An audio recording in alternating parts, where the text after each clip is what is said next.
is my pleasure to welcome you to the American Indian and Alaska Native Head Start Family and Child Experiences Survey, New Findings on Culture and Language Experiences of Tribal Head Start Children webinar. Just so you know, this webinar is being recorded currently. I'm Laura Horde from the Office of Planning, Research, and Evaluation, and I'm one of the federal staff working on this important project. Just some housekeeping information for you. During the webinar, we will place all callers on mute. You can save your questions until the end of the webinar when we'll open the line, and you can raise your hand on the right-hand side, or you can type questions into the question pane on the right side of the screen. We do open the line for questions, like I said, to raise your hand, and we'll just call on you as you have raised your hand and your line will be unmuted. Please silence all cell phones or background noises when you're asking any questions. We want to be sure that we can hear you. And lastly, the webinar recording will be available in the future on the OPRE website that you're going to see at the end of the presentation. And I now would like to introduce Angie Godfrey, the Region 11 Program Manager from the Office of Head Start. Good day, everyone. It's nice to be on the call and on the webinar, and particularly to be able to welcome you on behalf of the Office of Head Start. This AIN Faces First Findings is a pretty exciting webinar, and I hope that you will all learn many things from it today, and thank you for being here. The first slide that I'm going to talk about is about Region 11, American Indian and Alaska Native Head Start programs, and who we are. As you see from the map, it shows the entire country, and in the Office of Head Start, there are 12 regions. 10 regions are funded to geographic areas, and there are 2 national regions. And Region 11, American Indian Alaska Native, serves 154 federally recognized tribes or consortia of tribe in 26 states. So all of the red states show where we serve children. And those states are Alaska, Arizona, California, Colorado, Idaho, Kansas, Maine, Michigan, Minnesota, Mississippi, Montana, Nebraska, New Mexico, New York, Nevada, North Dakota, North Carolina, Oklahoma, Oregon, South Carolina, South Dakota, Texas, Utah,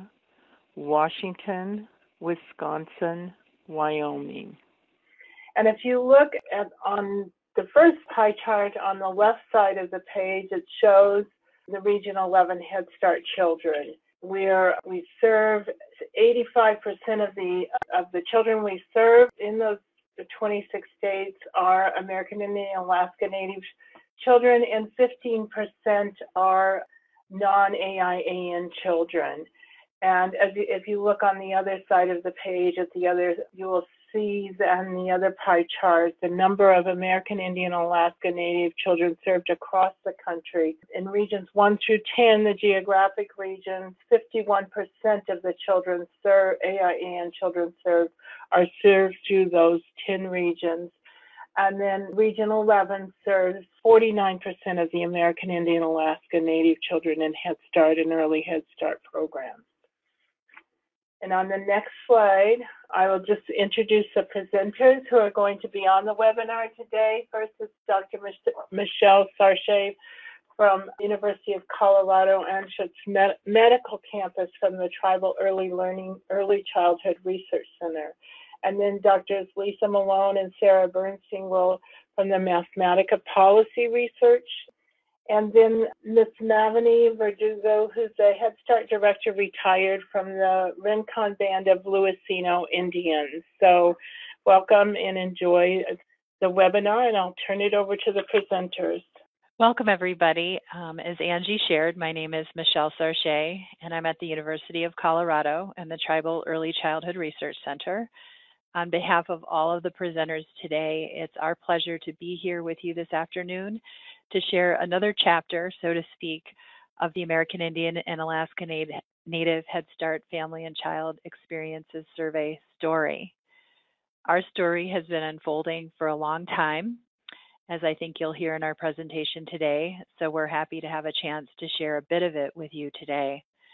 To that end, we have 5 goals for today: to share information about the study background, so a little bit about what FACES is, and then what we did to plan for the American Indian and Alaska Native FACES study, to share information about the American Indian and Alaska Native FACES study itself, its goals, design, and participants, to share selected findings from the American Indian and Alaska Native FACES study about the cultural and language experiences of Region 11 children, and to hear from our colleague Mavini Verdugo, who will share her perspective on the study as a Region 11 Head Start director and as one of the earliest authors, if you will, of this story.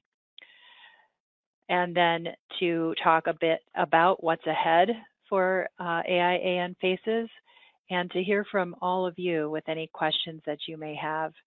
As Laura shared, please feel free to type your questions in the chat box as we go, and we'll turn to those at the end. And also at the end, we'll take any additional questions that you may want to share by raising your hand, and we'll open up your lines at that time for those who raise their hand. So to get started, I'm going to share some information on the study background. The Family and Child Experiences Survey, or FACES, has served as an important source of national data on Head Start children, families, and programs. It started in 1997 as a study of program performance and was designed to provide descriptive information on children's cognitive, social, emotional, and physical development, the needs of children and families, and program characteristics such as teacher training, teacher practices, and classroom quality. Between 1997 and 2009, FACES was conducted every 3 years in regions 1 through 10, again, those geographic regions that Angie was talking about just a bit ago. But in 2012, FACES underwent a major redesign. So there was a 5-year gap from 2009 to 2014 when FACES was last conducted. And again, that was in regions 1 through 10. So although FACES was designed to provide a national picture of Head Start children, until 2015, it did not include findings for American Indian and Alaska Native Head Start children, and there were 2 reasons for this. One reason is that FACES data for American Indian and Alaska Native children in regions 1 through 10, so those children on the left side of the pie chart that Angie shared, were not reported. So even though their data were gathered as part of the FACES study in regions 1 through 10, the American Indian and Alaska Native children represented less than 1% of the total FACES population of over 3,000 children. As a result, the American Indian and Alaska Native sample was too small to report data separately. In other words, the margins of error were too large to yield meaningful estimates of the true population values for American Indian and Alaska Native children in regions 1 through 10 Head Start. The second reason that FACES did not report findings for American Indian and Alaska Native children in Head Start is that FACES data for Region 11 children, so those children on the right side of the pie chart that Angie shared, were not gathered. Again, Region 11 is comprised of Head Start programs that are operated by grants to federally recognized tribes or consortia of tribes. And as many of you are probably aware, tribal communities have many concerns about research in general, have unique and diverse protocols for research happening on in their communities that involve sovereign tribal nations. And as a result, planning and implementing research according to tribal best practices is very resource intensive. But in 2013, and as part of the redesign process that started in 2012, a work group was formed to address this gap being the fact that we didn't have any national data on American Indian and Alaska Native children in Head Start, and to ensure that Region 11 priorities were at the forefront of a study that, for the first time, would yield nationally representative findings for the children and families served by Region 11 Head Start. 4 groups came to the table and formed the American Indian and Alaska Native FACES work group. Those groups included Region 11 Head Start directors, tribal early childhood researchers, federal staff from the Office of Head Start and the Office of Planning, Research, and Evaluation, and the study research team at Mathematica Policy Research. The work group sought to ensure that the study would be both scientifically and culturally grounded in terms of its design, implementation, and dissemination. So, for example, in terms of design, members of the work group collaborated to determine the population of interest, the study questions, and the methods and measures that would be used to answer those questions. And in just a second, I'm going to turn it over to Lisa, who will talk a little bit more about all of those things. In terms of implementation, members of the work group, especially the Head Start directors and the tribal early childhood researchers, provided guidance on recruiting tribal programs, children and families, and helped work through the tribal review processes in each community. And in terms of dissemination, members of the work group collaborated to determine the priorities for data reporting, including for this webinar today, and are in the process of reviewing a series of reports that will be shared. So now I'm going to turn it over to my colleague Lisa Malone, who's going to share more details about the study goals, design, and participants. Thanks, Michelle. I'd like to spend a few minutes to describe the study that emerged from the collaboration discussed by Michelle. As she noted, the goals, the design, and participants of this first ever study of Region 11 Head Start children and families. AIM FACES 2015 is a rich source of information about its children and families. The study is designed in particular to give Region 11 this rich source and to be able to inform policies and practices that addresses the needs of Region 11 children and families. As such, it aims to provide information on the demographic characteristics and home environments of children and families, the strengths and needs of the children and families, the school readiness skills that children have and are developing over time while they're in Head Start, as well as children's Head Start experiences.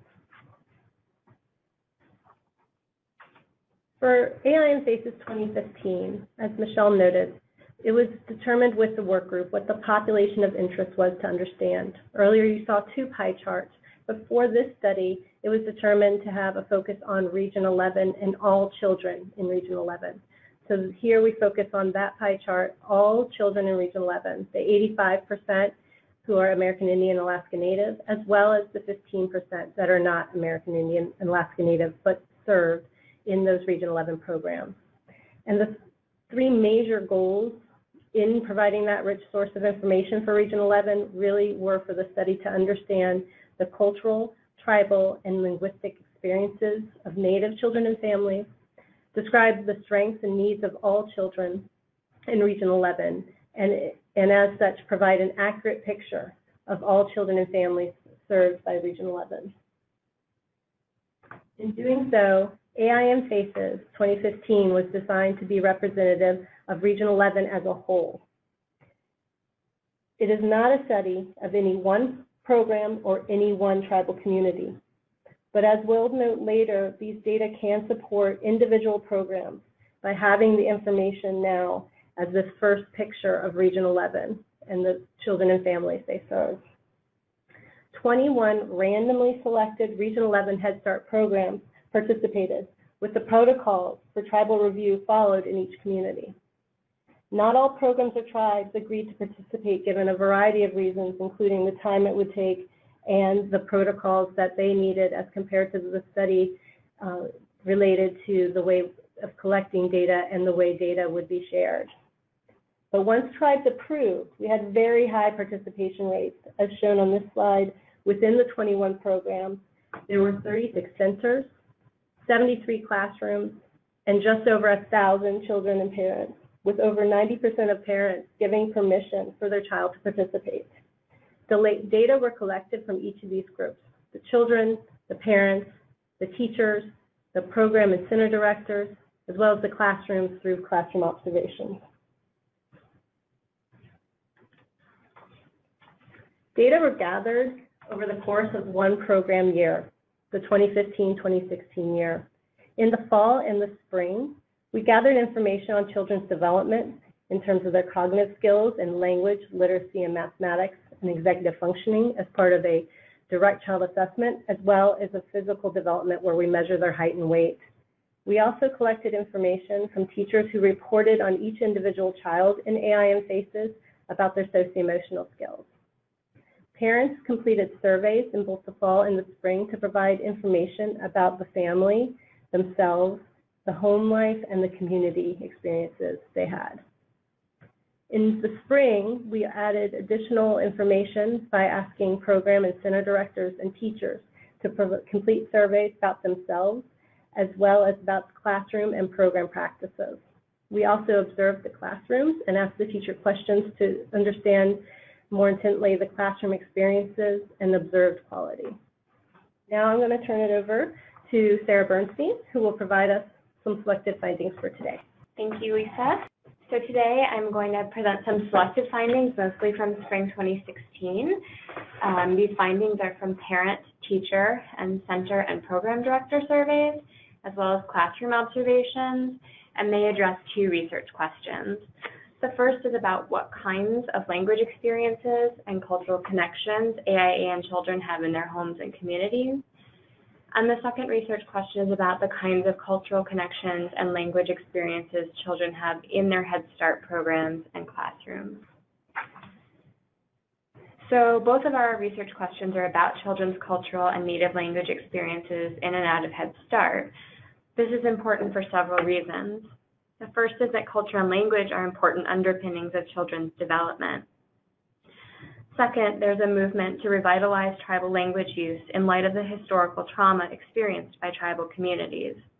For example, the boarding school era, during which children were removed from their homes and communities and enrolled in boarding schools where they were not allowed to speak their tribal language or maintain cultural practices. Furthermore, in a recent early childhood needs assessment report, cultural and language resources were identified as key indicators. In 2004, ACF commissioned an initiative to develop a research agenda for American Indian and Alaska Native Head Start programs. Part of the initiative included listening sessions with staff, parents, and community members in tribal Head Start programs. One recommendation that came out of these sessions was that future research look at the development of tribal language skills and cultural identity and pride. Finally, although there's not a tremendous amount of work in this area, some research with Indigenous communities has identified the importance of including culture and native language in supporting young children's English language skills. Moreover, research with older Indigenous populations, so adolescents, has found that using a cultural framework and foundations for a variety of prevention programs can promote health and well-being.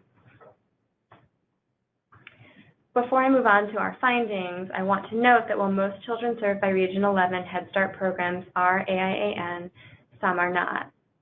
To address the first research question, we focus only on the American Indian and Alaska Native children in our sample, the red pie slice.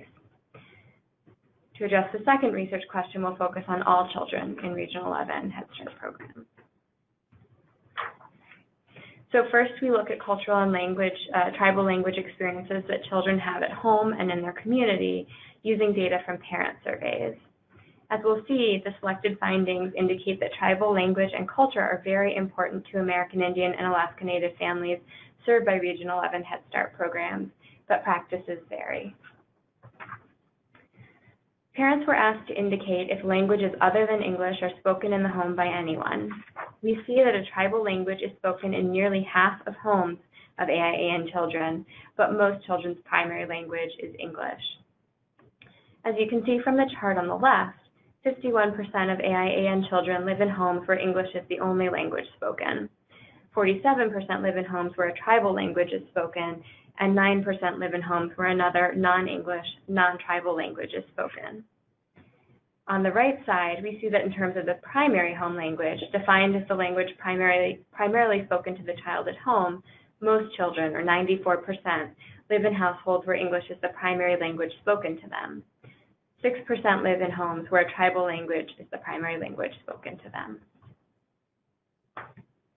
From the previous slide, we saw that a tribal language was present in nearly half of AIAN children's homes, but it was often not the primary language spoken to the child.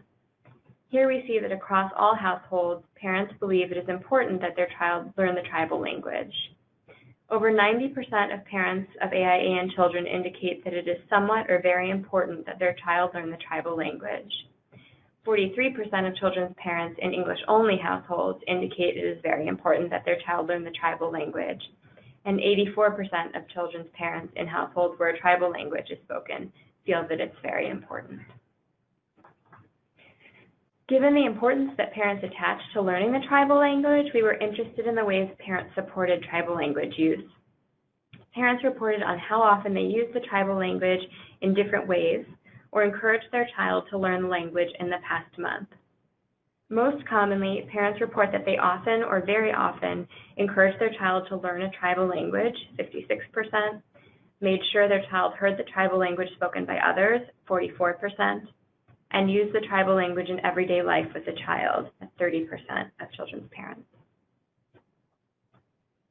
Community activities can instill cultural connections, and in the fall of the program year, parents were asked if their children had participated in various cultural activities with community members in the past month.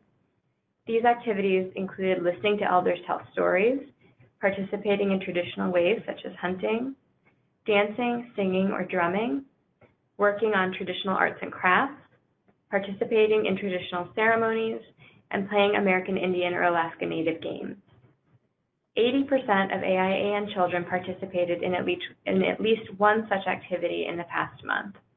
The most common activities were listening to elders tell stories, participating in traditional ways such as hunting, and activities that involved dancing, singing, or drumming, each of those being done by 44 to 49% of children. So unlike in the previous section, which focused on just AIAN children, in this section, we focus on all children who are served by Region 11 Head Start programs. So that's that whole pie. This is because American Indian and Alaska Native and non-AIAN children are enrolled in the same programs, centers, and classrooms. While we are presenting on two slightly different groups in the previous section and in this one, recall that AIAN children are the majority of all children served in Region 11 programs, the children we report on next. Background characteristics, so for example, family structure, parent education, and employment, are very similar between these two groups. The information in the next slides was collected in spring, and the statistics are weighted to represent all children enrolled in Region 11 in fall of 2015 and who were still enrolled in spring 2016. In these selected findings for the second research question, we'll see that children's programs and classrooms provide opportunities to learn their heritage language and interact with culture, though the exact resources may vary. Programs can ensure children's connections to culture in many ways. In AIAN Faces, we asked staff whether there was a cultural or language elder or specialist who served as a resource on tribal culture or language, and how that person was related to the program or community. The majority of children's center and program directors report that their center or program has a cultural or language elder or specialist. You can see that in the leftmost set of bars at 75 and 71%.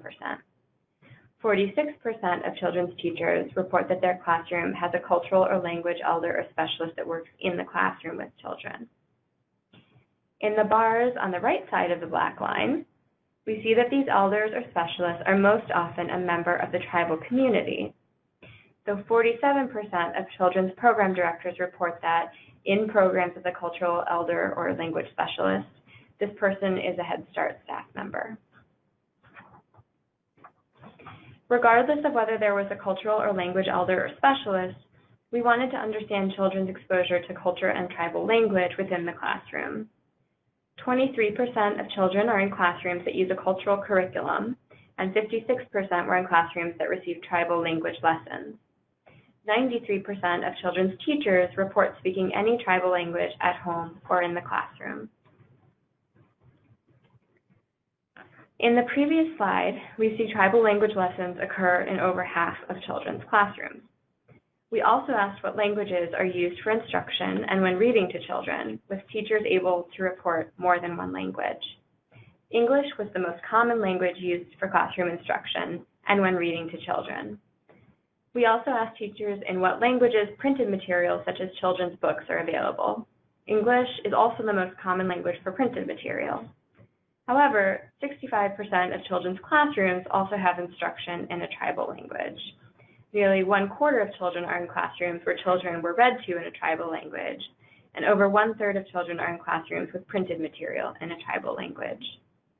Teachers could select more than one response, so these percentages might sum to more than 100.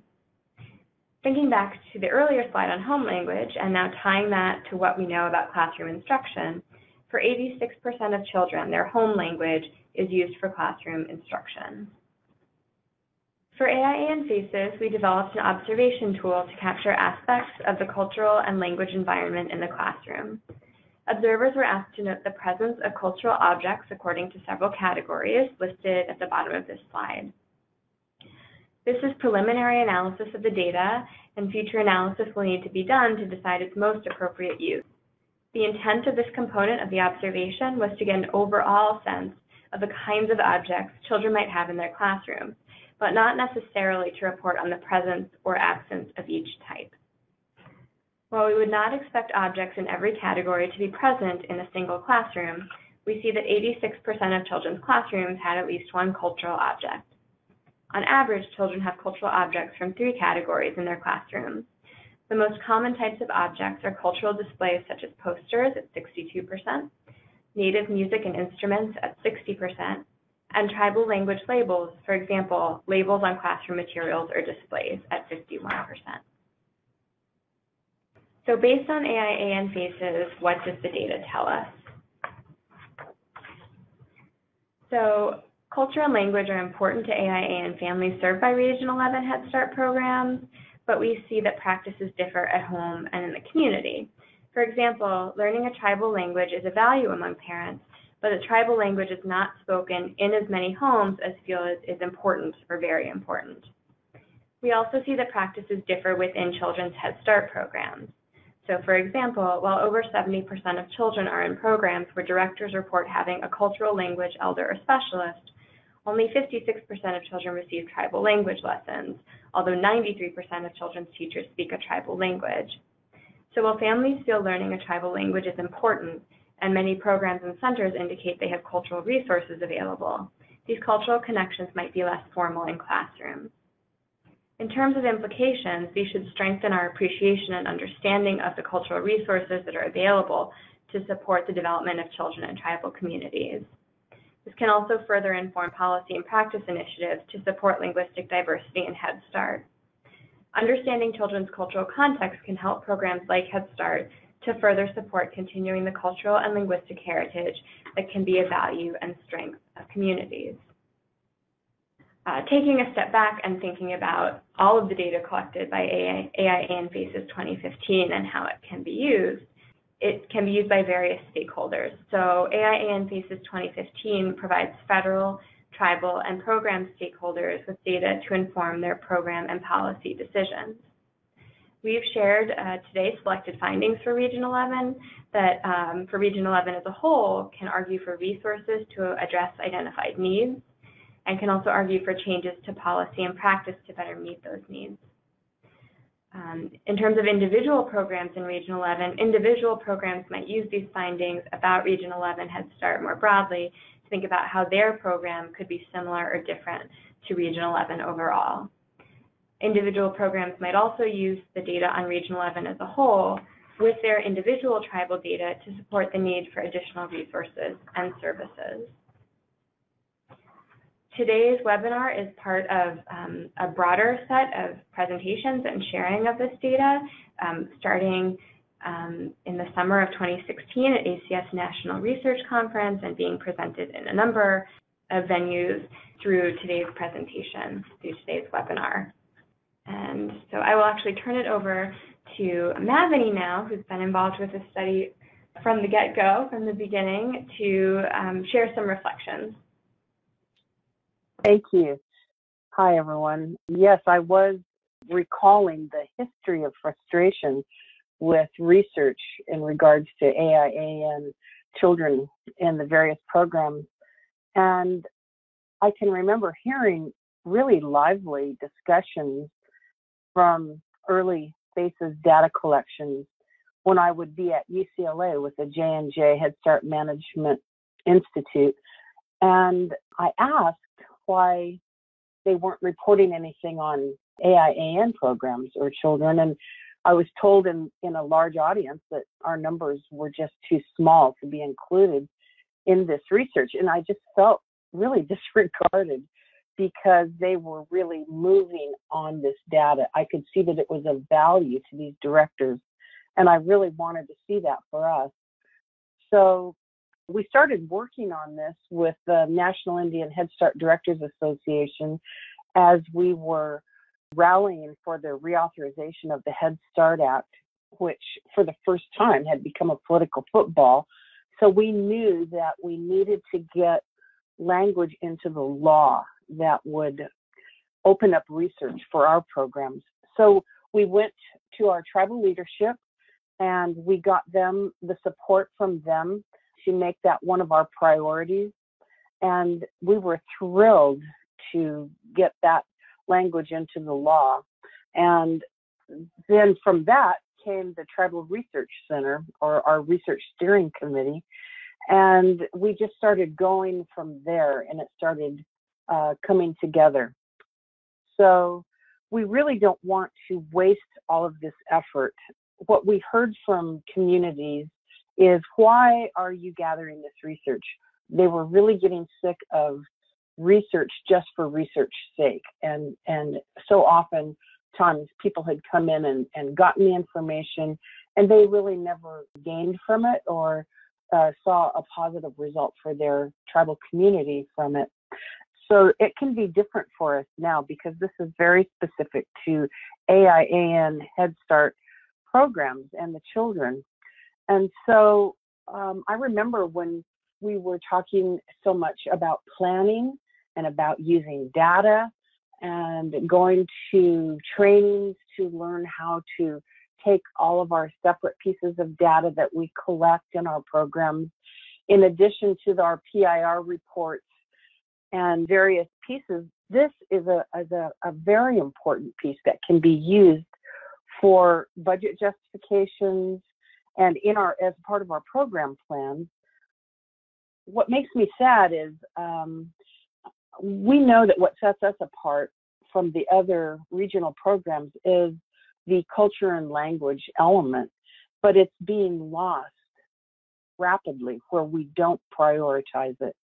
And so hopefully we can use this to inspire classroom staff and managers to change or enhance their current efforts in this area in the program, especially including parents.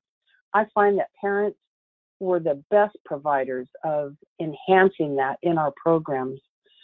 So for me, hopefully we can reach out and get data on the urban Indian children and Alaskan Native children. I know there's a large percentage out there that we don't have information on, and this might help us push into the future and see what's going on in that element too. Thank you. Thanks, Mavini. So in that vein of what we can do with what we have from AIAN FACES 2015, I wanted to share some things that are coming ahead. So as Michelle talked about before, and hopefully I know is a theme throughout, and that hopefully has been communicated today, the AIAN FACES work group continues to have a very critical role, with members providing input and suggestions for the reports and products that we'll be releasing using this data. We do have a series of products that will include more information from AIAN FACES 2015, and those products will be available in early 2018. They include a technical report with data tables and an introduction to the study design and execution, as well as a series of 3 topical briefs, one that provides a portrait of Region 11 Head Start children in fall 2015, another that looks at children's progress across the 2015-2016 program year, and a third that will cover information about children's cultural and language connections, likely overlapping some with the information we presented here today. In addition, data from AIAN Phases 2015 will be available for secondary analysis, and the data users manual will also be available. This will come after the initial reporting, and the data will be available for qualified researchers. Having this data available was a priority identified by the AIAN Phases work group and agreed to by all participating tribes. The data itself will be restricted and not available on the public website. It will have an application process that researchers will have to go through. However, the user's manual will be publicly available on the website. Information about data access can be found at the link on this slide, www.researchconnections.org. I will say we have this link on this slide, and we have some contact information on the next slide. We will be trying to send out an email shortly following this webinar with all of those links so that you don't have to worry about scribbling it all down very quickly right now. In addition to the reports and the data, we are beginning planning for AIAN Phases 2019. Again, the work group will play a very critical role to inform updates we make to our study design and implementation. AIAN Phases 2019 will involve a new sample that will be selected with recruitment planned for this coming fall 2018 and data collection to take place in the 2019-2020 program year. This slide just shows really briefly some of the additional reports and data products that will be coming out, in addition to providing an update at the National Indian Head Start Directors Association meeting this coming summer, and a journal article detailing the study design and implementation process that is also in the works. So for more information about AIAN Phases, you can contact Meryl Borofsky, Laura Horde at OPRE, or Lisa Malone or myself at Mathematica. In addition, we have a study website on ACF's webpage, and when these webinar slides are ready, this recording will be posted there as well. Now I think we have some good time for questions. Great. So this is Laura Horde again, and I'm going to read the questions that we received, unless there's someone that might like to raise their hand and push the button, and we will open your line. And in the meantime, while we're waiting for folks to do that, I will read the questions we've received. So the first question is from Joseph Henry, and he'd like to know, how are school readiness skills measured in Native communities? Thanks. This is Lisa Malone. So what we do is we have a one-on-one assessment with a person trained to conduct a battery of early childhood measures with the children. In the area of language, we look at receptive vocabulary with a measure called the Peabody Picture Vocabulary Test. In the area of expressive vocabulary, we have a measure called the Expressive One-Word Vocabulary Test. We look at children's literacy in terms of their early writing and their letter-word knowledge with measures from the Wilcox-Johnson. We also use the measure from another early childhood study called the Early Childhood Longitudinal Birth Cohort to look more at their connections and understandings about letters and sounds. In the area of math, we look at their ability to answer applied problems using the Wilcox-Johnson, and also some additional questions again from the Early Childhood Longitudinal Study that looks at other math concepts that the Wilcox-Johnson for that age group doesn't necessarily look at. They complement each other really well around concepts like cardinality and counting. In that one-on-one assessment, we also try and take the holistic picture of children's development. We measure their height and weight, and the findings on these areas would be in that fall webinar that we did about a year or so ago, and that recording is up on the ACF website. We use height and weight then to calculate children's body mass index and look at the percentage of children who are normal weight, potentially overweight, or could potentially be classified obese. During that one-on-one assessment, we do also look at executive function to understand their ability to inhibit impulses and their working memory to follow some rules in a game fashion of a task that's commonly used with the preschool age group called the pencil tapping task. And then we also, in terms of school readiness, taking that holistic picture, look at their socio-emotional development by asking the teachers to report on children's social skills, any problem behaviors, but also their approaches to learning in areas of being curious, persistent, and how they're doing in the classroom. Thanks, Lisa. This is Michelle from the University of Colorado team and Tribal Early Childhood Research Center. I just also wanted to add that, as I shared, this was one of the tasks of the work group to define what are our questions of interest and then how do we go about answering those questions, what measures can we use. And in selecting measures, we really were guided by 3 possibilities.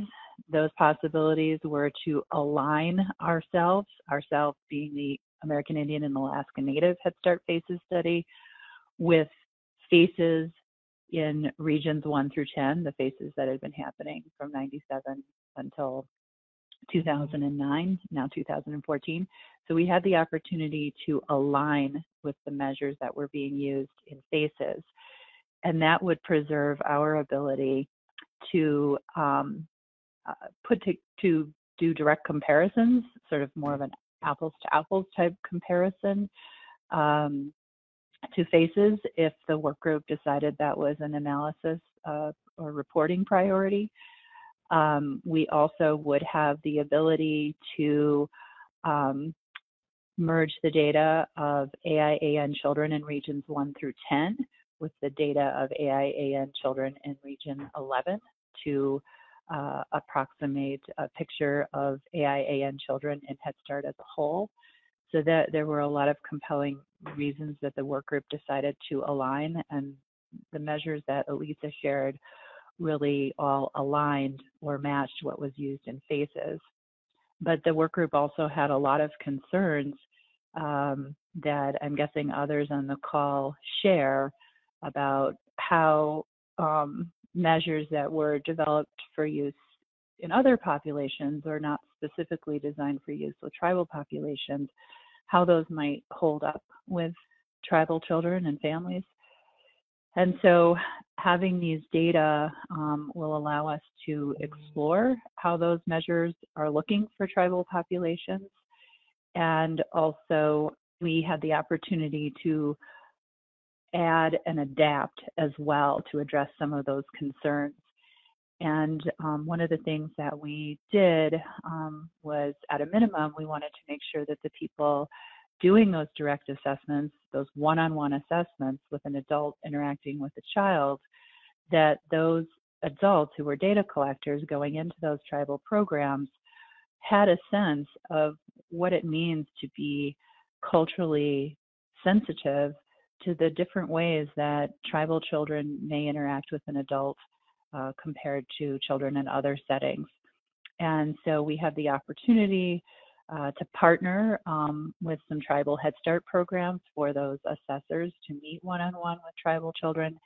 And our tribal work group also helped develop a cultural understanding training for those assessors who may or may not have, most of them had not ever been to a tribal community. And that really connects to, I know, another question that you had, but I wanted to stop in case anyone wanted to reflect on that. Yeah, I want to just chime in on what Michelle was saying about with the measures. We have actually looked at the performance of these measures and are preparing a report there that will be available on the ASAP website in the similar timeline that Sarah was just showing. So I just wanted to give an update there. And the next question I have is from Tina Warren. Were there any questions about how parents felt or whether they believed that culture was significantly embedded in the program? I don't think we asked parents about their feelings about how culture was embedded in the program. Yeah. That's an interesting perspective. Yeah, and part of the development, that wasn't something that, Michelle, I recall coming up. But Tina, that definitely tried to more focus to make sure we captured the cultural connections with the community. I think that's more where we had conversation or had the questions for the parents, was more at the cultural connections in the community. Thank you for the question. And I just wanted to add to that also that as we plan for AIAN Faces 2019, we'll certainly be using the data and the findings from 2015 to think about how, what are our priority areas for deepening our understanding. And that process has not started yet. We'll have the same similar work group approach, that there's those 4 groups coming together to plan for the study. But my hunch is that really digging more deeply into culture and language in the classroom is going to be a big area of focus in planning for AIAN Faces 2019. And when I mentioned, these 3 possibilities of aligning, adding, and adapting, certainly everything we did in the add and adapt category fell into, the culture and language arena. And not only in terms of how do data collectors sensitively engage and approach and be in tribal programs and with tribal children and staff, but also around measurement. And so measuring culture and language in the classroom, especially tribal language and culture, there's really very little guidance in the research literature on how to do that. And so our work group designed, and Sarah presented on some of those data, a measure of cultural items and practices in the classroom. But I think parents' experiences and understandings, and just I've heard, I've been immersed in the data, but hearing it here myself again, was struck by how many parents value their children learning their tribal language versus how many parents are able to do that at home, or how many children have exposure in the classroom, which is less. And so I think there is something to be understood in that gap between beliefs and values and then actual practices and experiences. Thank you, Michelle. I had a question about if we could put back up the contact information slide and to provide a little more information about where the data will be released, which website. Sure. So this is the slide here is the ACF website for AIAN Faces. And I think probably eventually, Laura, we could talk that it provides the link, but then I'll pause for 1 second and I'll go backwards to the slide that has where the data will be housed, or the ability to apply for access for the data. I'll wait 1 second. This is a pretty long website.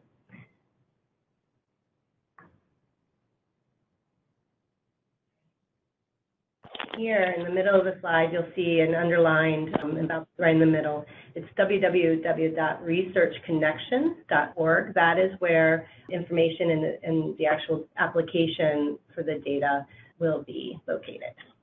Okay, great. Thank you. I have another question on slide 29. The experiences per month, is it outside the Head Start class? Yeah. This would be parents reporting on experiences in the community. So I don't think we instructed them not to include in the program, but it was phrased in that way. I saw a question, Laura. It says, is this testing similar to measures used by Head Start programs in school districts, both in Native communities and across the country? I don't know, maybe Lisa or Sarah. So is the testing similar to the measures used by Head Start programs and school districts, both in Native communities and across the country? Yeah, I think it varies by program, but I know that some programs do commonly use the Woodcock-Johnson and the Peabody Picture Vocabulary Test, and generally take a similar approach of doing one-on-one. They may, in terms of schools and such, they sometimes may develop their own local measures for these age groups, especially kindergarten entry. But these are, most of these measures that I listed, PPVT, the EOW, PVT, the Wilcox-Johnson are standardized measures with generally national norms.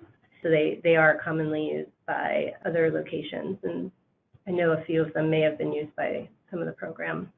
But as we were talking about before, in terms of norming group, there is still wanting to make sure that how these measures fairly perform with American Indian, Alaska Native children. So this was an opportunity we had uniquely in AIN FACES because of the number of children we had to be able to look at that with these measures.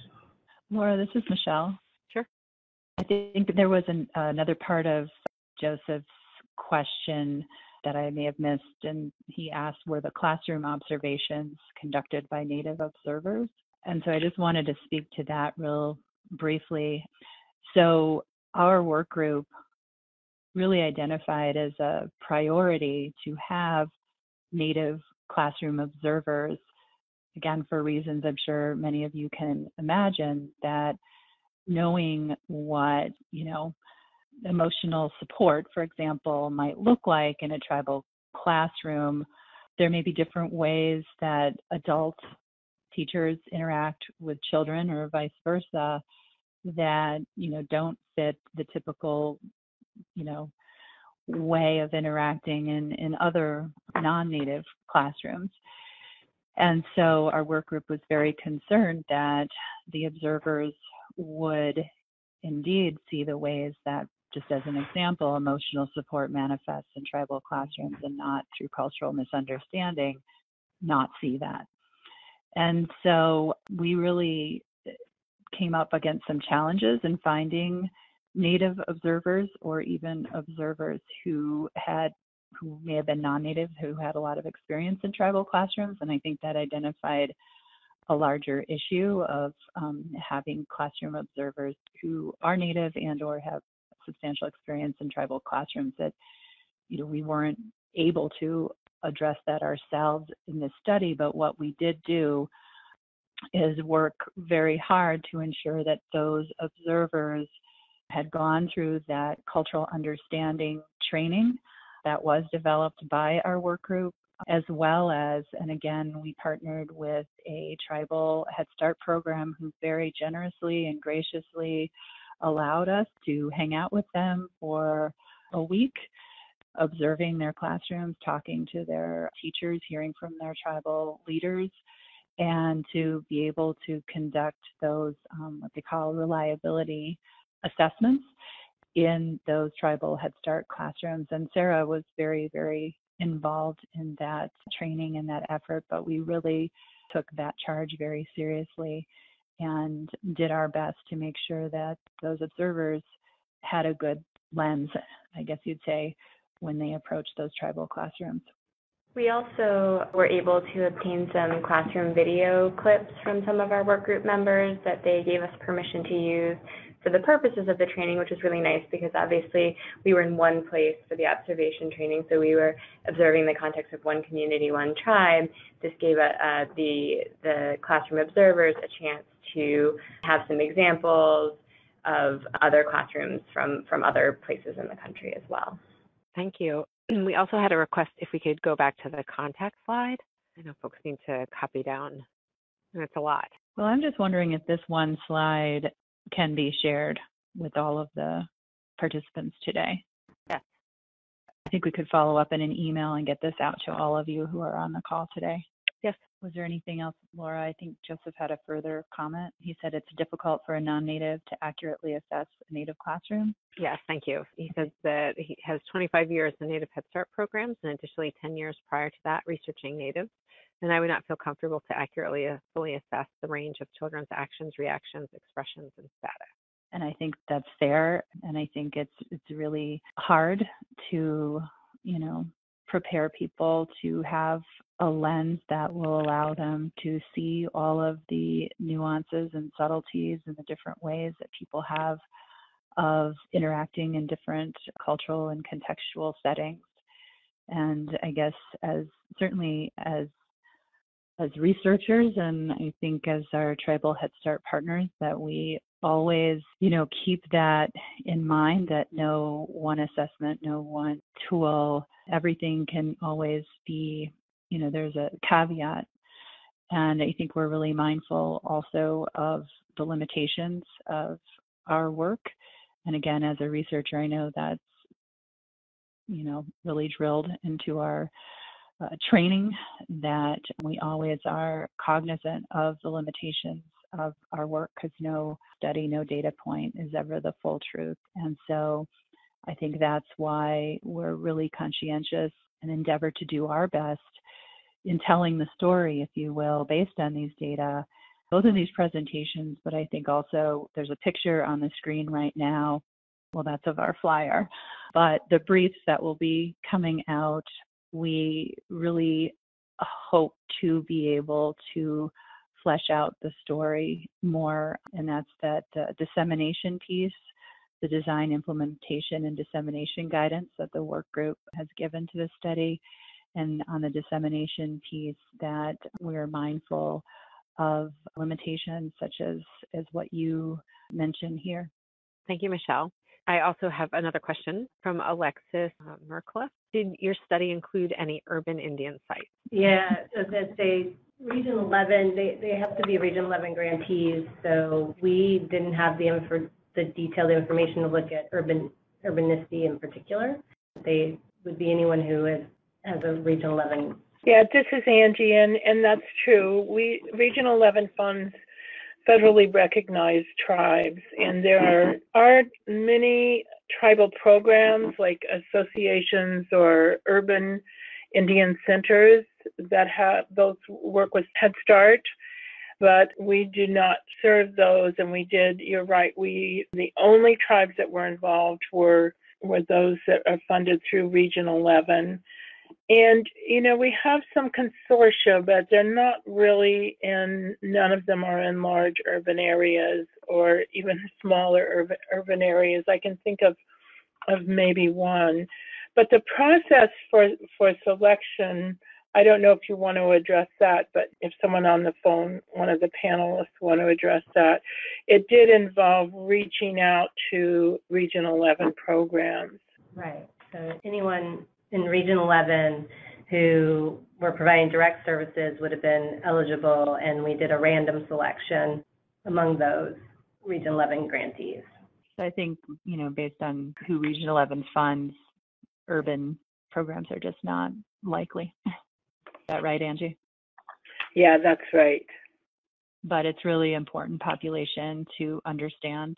The majority of the American Indian Alaska Native population is urban, but probably the majority of research is with rural or, reservation or Alaska Native village populations.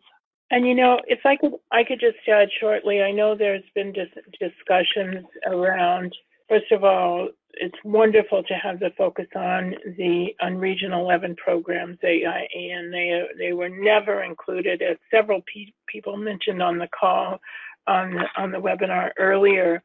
But I think through all of our discussions, we do look at how the information can be used to support all American Indian and Alaska Native children served through the Office of Head Start. And it's one of the reasons why we do include both numbers when we open the webinar.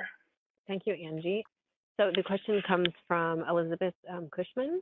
She was wondering, were there any analysis done by any geographic groups? Are there only results for the national sample? So the results are only for the national sample. We have not looked at sort of subregions, and I'm not sure that we're set up to support looking regionally. This is Michelle. I just wanted to add to that. Maybe Sarah and Lisa, you could go back to that pyramid with our sample and the 21 programs. So there you go. So we visited 21 programs in 21 different tribal communities across the country. So if you think back to that map of the United States with the states that are shaded red, those 21 programs were from across those red shaded states. And I know that the tribal Head Start directors who were part of the work group really, when we were deciding, the population of interest, they really wanted to ensure that there would be representation from across the country, north, south, east, west, and Alaska. And they were, really pointing out the important regional differences within Region 11, in the Southwest versus the Northwest versus Alaska in terms of, culture and language for one. But this piece was really, in the end, hard to explore just because if we divide the entire Region 11, those 21 programs that are representative of Region 11, up into subregions, the sample sizes get a lot smaller. And so that's where substantive interest, I think, comes up against the limits sometimes of what can be done with the data that you gather, with the resources that you have. And so I think something that we've all had to make peace with, that these data are representative for Region 11 as a whole, but they are not representative if you break it down any further into any further subdivisions. I think the other piece that I guess was an upside of this being representative of Region 11 as a whole is it's an added protection for community confidentiality. And so for those of you who are familiar with research in tribal communities, for some communities, maintaining their privacy and confidentiality as a community and not being named in studies is important to them. Other communities feel differently and want to be named, but I think for those 21 programs that agreed to be part of this study, having that assurance that their identities at the community level would also be protected was, I think, a consideration in their willingness to participate in this study, especially when it comes to having the restricted use data set that will be available to other researchers. I think they felt more comfortable knowing that nobody would be able to, analyze and, say something about their community specifically, that this is about Region 11 Head Start. So I said a lot there, but those were some of the factors that went into sticking to these data being representative of Region 11 as a whole and not breaking it down into any further subdivisions. Again, not that that's not a worthwhile or really substantive line of inquiry, but that's how this study was designed. Thank you, Michelle. Mm-hmm. Are there any other questions? Do any of the presenters want to add anything to what they have said already? Anything additional that they would want folks to hear? This is Michelle. As Laura shared at the beginning, this webinar is recorded, and so we're really eager to get information about the study out. So we'll follow up with the link to the recording to all of you who are on the webinar today, as well as everyone who was on Monday, to share with your colleagues wherever you may be, and also to stay tuned for these reports, the technical report and 3 briefs that will be coming out in the spring, to share those broadly as well. And we will be at the National Indian Head Start Directors Association annual meeting. Mavini, that's going to be in the DC area, right? Yes. 2018, the National Indian Head Start Directors Association conference is in Nashville. Oh, in Nashville. Okay. So we will be participating in that meeting in Nashville, and hopefully some of you on the line are also at that meeting. So we're really just, as Mavini said, the tribal communities who participated, the tribal programs, and the whole work group involved in this effort really wants the story and the information and the data from AIN FACES to be shared broadly. And for those of you who may know researchers who would have an interest in the data, stay tuned for those data becoming available to qualified researchers as well. I'm not seeing any additional questions. I'm seeing a thank you from some of the folks that are listening, so I wanted to share that with our speakers. And if anyone else has any other questions, my email, Laura Horde, is on the slide, and you can feel free to email me, and I can get the question out to the folks that were the presenters to help get your questions answered. This is Angie, and again, in closing, I would like to thank all of the presenters, but I would like to thank everyone who's worked on this for many years. This is actually historical to have this data and these findings. So I thank you for joining us. I think there's going to be many opportunities to use the data to improve and support children and families in AIAN communities. So with that, I'd like to thank the Office of Planning, Research, and Evaluation and the Office of Head Start staff. That includes Maria Wolverton, Mary Muggenborg, Meryl Borofsky, Laura Horde, Alita Meyer, W.J. Strickland, and Captain Robert Bayless. Also, the AIAN FACES 2015 work group, which, as you heard earlier, is federal, it's directors, Head Start directors, researchers, just a wonderful group of people who spent many years working on this. And the 21 Region 11 Head Start program staff, families, and communities who participated. So just thanks to everyone. And we look forward to the briefs and to much more information that we can share with all of you. So thank you. Thank you. Goodbye. Thank you, Angie.